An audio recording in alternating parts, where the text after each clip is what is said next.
Have you ever seriously considered quitting social media? Yeah, back in middle school, I was gone for a while at a time, like from school. So I was on tour with a group, and like I said, I was gone a lot. So when I would come back to school, I'd always get like, I'd have rumors start about me, this, that. So I was like, you know what? Like, I kind of just want to quit. Like, is this really worth it to be treated like this? So then I came to terms that I really shouldn't care what other people think about me and what I do with my life. So I'm still here doing social media and all that. So yeah.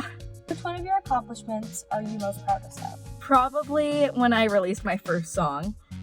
It was crazy because I met my producer over social media, which is usually something that is like one in a blue moon kind of thing.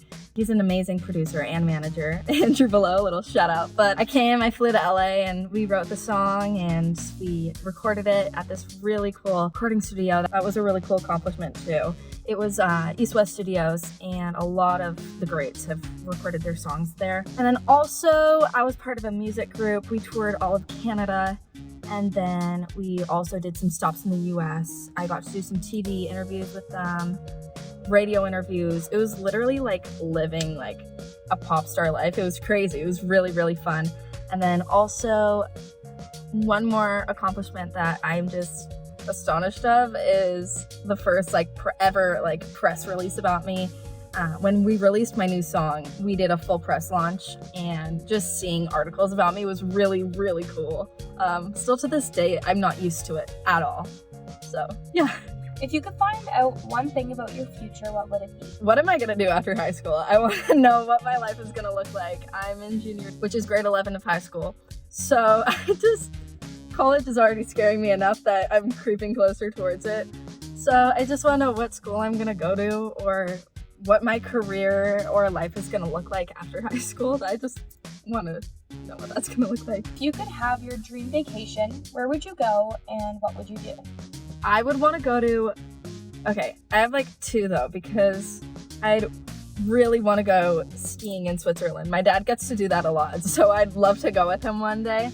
So that's for a cold vacation, and I'd go skiing and do all the fun little festivities you can do there, go to the winter market. So that would be my winter, if I were to go to a cold destination. But then for a warm destination, I would want to go to Bora Bora and have your hotel room is on the water. It's a little hut thing, whatever you would call it. So I'd love to do that with the mountains and the blue water, and just, I love vacation itself. So I'm honestly not that picky about a dream vacation, but if I were to choose anything, it would be to go to Bora Bora.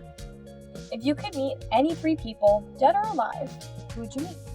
Ariana Grande, because I literally love her. I love her music, everything about her. I look up to her, so I'd love to meet her. Justin Bieber, also look up to him. And then the third one, I think I'd want to meet, because you said dead or alive, I think. The third one, I'd want to meet Robin Williams, because I loved his movies growing up, and then when I found out that he passed away, I was it was crazy. So I'd love to meet him because I know he had a really cool story just about his life and everything. So I'd love to talk to him about that. If you had to eat one meal for the rest of your life, what would you choose? Sushi, all the way, if I had to eat. One meal, or is it No, one meal. Okay, one meal. It would be salmon sushi. No, it would be a bento box with salmon sushi, rice, gyoza, steak teriyaki, and the salad they do. So good. I'm trying to think of what else they put in there. That would be my one meal. Yeah, because you get a bunch of different things. I love sushi so much. What advice would you give to your past self? Not to care about what people think about you. And I think I've come to terms of it this year, which is crazy to think because I'm 16. Up until this year, had so much care of how people see and view me. And I would hold myself to please people and all that. But honestly, just being yourself and not caring at all what people think about you is then you can have fun in life and won't stress out. Yeah. I'm happy I've finally come to terms with that. What advice would you have for someone who wants to be a social media? I would say just this most recent question, don't care about what people think of you. Do things for yourself, and if you have fun doing something, don't stop doing it because of what other people say. And then also, when it comes, I don't want to be like sad or anything, but when it comes to hate comments and all like everything like that, just honestly don't care. They're just jealous, usually number one, or have nothing better to do. So just keep doing what you're doing. What is one of your most embarrassing moments?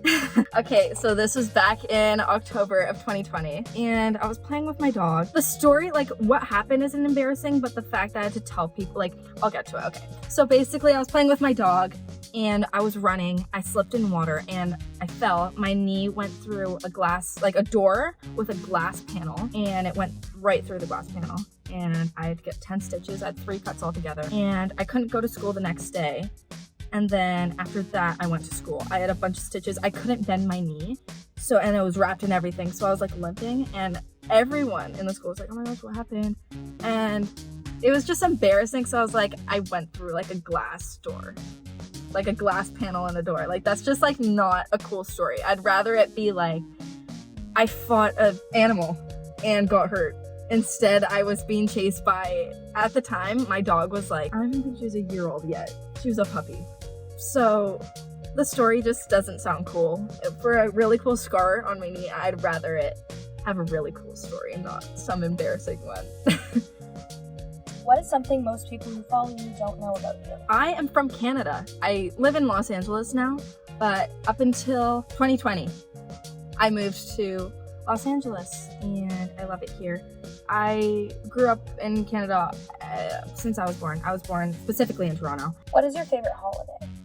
My favorite holiday is Christmas because I love like Christmas Day and everything, but just even leading up to the holiday, like starting to make hot chocolate when you're cold, getting like Christmas PJs, and I transform my room into like a Christmas thing, so I'll change my pillows on my bed, get a little Christmas blanket on there, opening presents on Christmas Day. I still love doing that, and then being with my family and Christmas dinner and just being able to spend time with my family, just because as I get older and with school and everything, I just feel like I don't see them as much as I did when I was like really young. Who are your role models? My role model is, well, plural. My models are my mother, both my parents, because they work so hard to provide everything for me. My sister, I can't say in front of her because I don't want to give her that appreciation of her, but my sister, I do look up to her. And then I really like,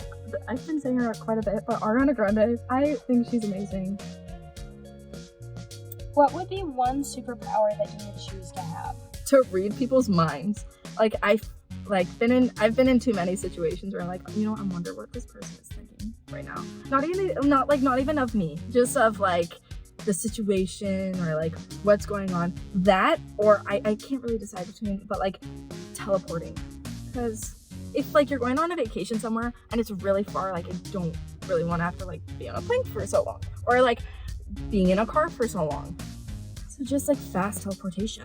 Which people or accounts are your favorite to follow on social media? I like Justin Bieber because I always love staying up to date with what he has, and then also Kylie Jenner because she is so good at keeping people engaged with her life. Like she just had a son not too long ago, and we didn't find out his name until like a couple weeks ago. So I think she's really good at just really keeping people engaged. If you could take control of anyone's Instagram account for one day, who would it be? It would probably, I would have to get it like to a certain point of fame. So say if I got invited to the Grammys or the Oscars, I hope one day, but I hope that I could do like an Instagram takeover and just show the behind the scenes and what goes on. I feel like that would be really cool.